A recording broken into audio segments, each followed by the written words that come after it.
Fala pessoal, tudo bem com vocês? Bora falar do Timão e das 5 medidas que eu anotei que Dorival Júnior adotou no time desde a sua chegada. Chega mais, eu sou o Chico Garcia, inscreva-se no canal e vamos. 2 jogos de Dorival Júnior, 2 vitórias. A primeira diante do Novo Horizontino, Copa do Brasil, e agora essa diante do Inter pelo Campeonato Brasileiro, um 4-2, jogo movimentado, mas mais do que os resultados, o torcedor está pensando na perspectiva.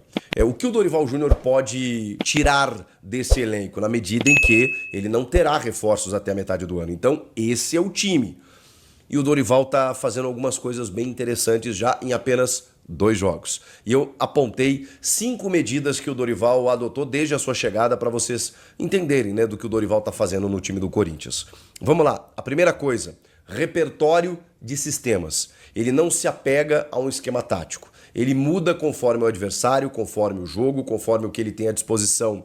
Então, diante do Novo Horizontino, ele usou um 4-1-4-1, por exemplo, com o Maicon à frente da defesa e uma linha de 4 que tinha o Alex Santana, o Charles, o próprio Thales Magno, né, que fazia essa ligação do meio com o ataque, só o Héctor Hernandes lá na frente, mas um volante, que era o Maicon no caso, uma linha de 4 jogadores e o Héctor Hernandes lá na frente como centroavante. Venceu o jogo e o Corinthians, apesar de ter sido exigido no segundo tempo, que o Hugo teve que fazer algumas defesas, teve um pouquinho mais de solidez defensiva. E isso é o que busca o Dorival. E ali, naquele momento, ele tinha tido, acho que 2 treinamentos, né, antes daquela partida. Então, mas o que me chamou a atenção? Ele chega, e normalmente o técnico chega, e ele conversa com o auxiliar da comissão permanente, ele pensa o seguinte, bom, o que estava sendo feito aqui? Eu vou demorar um pouquinho para implementar as minhas ideias, deixa eu manter como é que o barco estava rolando. Não foi o que o Dorival fez, até porque não existia esse profissional. Não tinha claro que ele trocou figurinhas com o Orlando Ribeiro e tal, mas o Orlando Ribeiro é um técnico do sub-20. Ele não é um auxiliar técnico do profissional. Então, ele trocou figurinhas até em termos de elenco, em termos do dia a dia, aquela coisa toda. Agora, a implementação tática no time, o Dorival matou no peito e disse, não, peraí, contra o Novo Horizontino, os caras estão cansados, ele viu o jogo contra o Flamengo, pensou assim, bom, eu vou ter que mexer no time aqui, e mexendo no time eu vou ter que armar um jeito aqui, jogo de ida, Copa do Brasil, voltar vivo para decidir em casa, vou montar um sistema aqui para resolver esse jogo. Vem o segundo jogo contra o Inter, o que ele faz? Ele tem mais titulares, potenciais titulares à disposição, e ele muda de novo o time. E aí ele adota um 4-4-2, por quê? Porque ele enfrentaria uma equipe que também gosta da bola, assim como o Flamengo, né? Que no caso é o Inter, mesmo jogando em casa, é um time que se soltaria na Neoquímica Arena, como aconteceu, né? O Inter chegou a virar o jogo em determinado momento. Então o Corinthians ali precisava de uma solidez, de uma estrutura, e com esses jogadores mais titulares ele faz 2 linhas de 4, num 4-4-2. Aí o Ranieri à frente da defesa, Carrilho pela direita, Romero pela esquerda e o Martínez por dentro, fazendo nessa essa linha de 4 defensores com o Memphis e o Yuri lá na frente. Esse foi o sistema que ele utilizou no jogo contra o Inter. Variação. Agora eu tô curioso pelo terceiro jogo, para saber se ele vai voltar ao modelo mais antigo, do tipo, né, do 4-1-4-1, vai manter o 4-4-2, vai adotar um novo sistema, mas já dá para entender que o Dorival é totalmente adaptável. E isso, na minha opinião, é salutar para o time. Vamos para a segunda medida. Memphis Depay mais próximo da área. Na verdade, esse é um resgate que faz o Dorival, né? Porque o Ramon Dias, no ano passado, no melhor momento do Memphis na temporada, que é aquela arrancada, é quando ele tem o Rodrigo Garro no time e o Memphis ele fica no chamado último terço. Então o que acontece? O Memphis ele não precisa se desgastar voltando para buscar o jogo, cobrindo o lateral pelo lado esquerdo, correndo em outras funções, tendo que assumir várias responsabilidades. Não, o Memphis ele ficou numa faixa mais restrita de campo. Vamos lembrar, o Memphis tem 31 anos, ele não é um velho, não é isso que eu estou falando, mas ele é um cara que não consegue correr o jogo inteiro. E o próprio Memphis reclamou disso. Quando eu volto para buscar esse jogo, para armar esse jogo, é óbvio que eu não vou chegar sempre lá na frente para concluir. E o ano passado, o Memphis, cara, ele tava numa... Ele voltava muitas vezes para trocar figurinha com o Garro e servir o Yuri. Mas muitas vezes o Memphis se aproveitou das enfiadas do Garro ou do tabelamento com o Yuri mais próximo da área.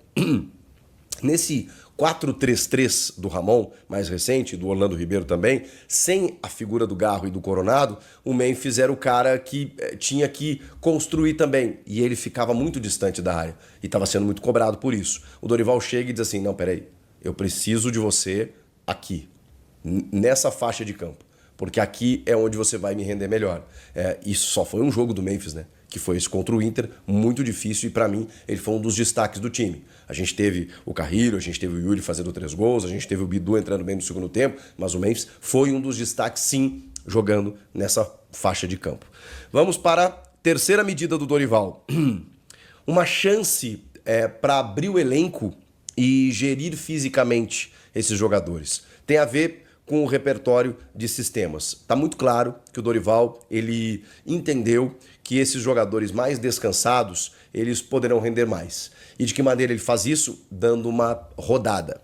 Mas como é que ele vai fazer isso se o elenco do Corinthians ele não é tão alvissareiro como muitos pregam? Bom, ele vai ter que descobrir novas facetas desse elenco testando. E o que isso significa? Muitas vezes um jogador está lá, não é utilizado pela comissão técnica anterior, chega um novo comandante, utiliza o cara numa função e descobre aquele cara. O Dorival foi o cara que inventou Alisson de volante no São Paulo. E ele se reinventou na carreira, inclusive. Isso é o que o Dorival faz. Então, o Alex Santana, que foi um cara super importante na chegada, depois teve uma lesão. O próprio Charles, que oscilou bons e maus momentos, mais maus do que bons, inclusive. Daqui a pouco pode ser um cara útil. Ele até falou no Hugo, né, que é o lateral que a gente falou, calma também, né, Dorival. Mas ele entende que o Hugo pode ser importante e, cara, ele tá chegando. Então, às vezes, dando moral para um jogador ou outro, ele pode conseguir abrir esse elenco. Porque daqui a pouco, na sequência de jogos, né, com um calendário tão extenso, você vai precisar. Você não pode contar apenas com 12 ou com 11 jogadores, ou, no caso hoje, né, 16, né, que são as 5 trocas dos 11 que ele coloca em campo. Não, ele precisa abrir um pouco mais, porque tem suspensão, convocação, lesão, aquela coisa toda. Vamos para a quarta medida, que essa é meio óbvia, né? Linhas compactadas, jogadores mais próximos. Você percebe que há mais conexão entre os setores e uma proximidade maior, que era o grande problema defensivo do Corinthians, no espaçamento, não só no aspecto defensivo, mas também na criação, com um buraco entre o meio e o ataque, no chamado 4-3-3, quando você não tinha ali, muitas vezes, uma aproximação entre os atletas ali naquele sistema, deixando espaços que o adversário acabava aproveitando. Então essa medida foi imediata que o Dorival conseguiu colocar no time e até me espanta, me surpreende que ele tenha conseguido isso de forma tão rápida. E a última, vale a pena sim a gente entender como algo positivo, é o fator Igor Coronado. Porque ele vem sendo pauta, né? Vem sendo debate, o Dorival vem sendo questionado, ele não colocou ele como titular nos 2 jogos, quando todo mundo imaginava, bom, agora vai, ele deixa ele no banco de reservas, não utiliza contra o Novo Horizontino, utiliza contra o Inter, ele entra e faz um golaço. E depois ele é perguntado sobre isso e ele diz, como quem dá um recado, né? O Coronado é muito bom tecnicamente, eu dependo dele, mas eu preciso que ele esteja 100% fisicamente. Então, o Coronado tem esse problema desde que ele chegou, mas está visivelmente aberta a chance para que o Coronado possa se firmar como um substituto do Rodrigo Garro, como um meia de articulação, como um cara que possa daqui a pouco entrar nas partidas. Daqui a pouco ele não vai ser o titular absoluto, mas se ele entrar em todos os jogos, ter a interferência que ele teve, como nesse jogo contra o Inter, cara, eu acho que ele pode ajudar e muito. E a gente já viu bons momentos do Coronado no ano passado, quando ele fisicamente estava bem. Então, se o Dorival conseguir dosar nesse controle de carga que hoje eles chamam, né? Essa questão física do Coronado, daqui a pouco, não sei se ele vai poder estar pleno todos os jogos, o ideal é que sim, mas se ele conseguir render o perto do prime que é o Coronado, quando em alguns jogos ele for acionado, eu acho que o Corinthians vai se beneficiar muito disso, e essa gestão me parece um dos objetivos da comissão técnica do Dorival. São essas 5 medidas que o Dorival inicialmente, já de cara, conseguiu implementar no time do Corinthians. Salve, fiel torcida corintiana, sejam bem-vindos ao canal Corinthians Fanáticos. Todos os dias tem conteúdo exclusivo aqui do Corinthians pra vocês. Antes de mais nada, deixa seu like pra fortalecer, se inscreva se você não for inscrito ainda, ativa o sininho das notificações pra não perder nenhuma notícia do Coringão, tá bom? Corinthians que venceu o Internacional neste sábado, 4-2, excelente vitória do Corinthians. E o Dorival Júnior, já pensando aí na temporada, pensa em fazer algumas contratações. Já está alinhando aí com o Fabinho Soldado para ir no mercado da bola firme e forte na metade do ano e reforçar cada vez mais o Corinthians, tá bom? Deus abençoe cada um de vocês. Muito obrigado pela audiência. Tamo junto. Forte abraço e vai, Corinthians!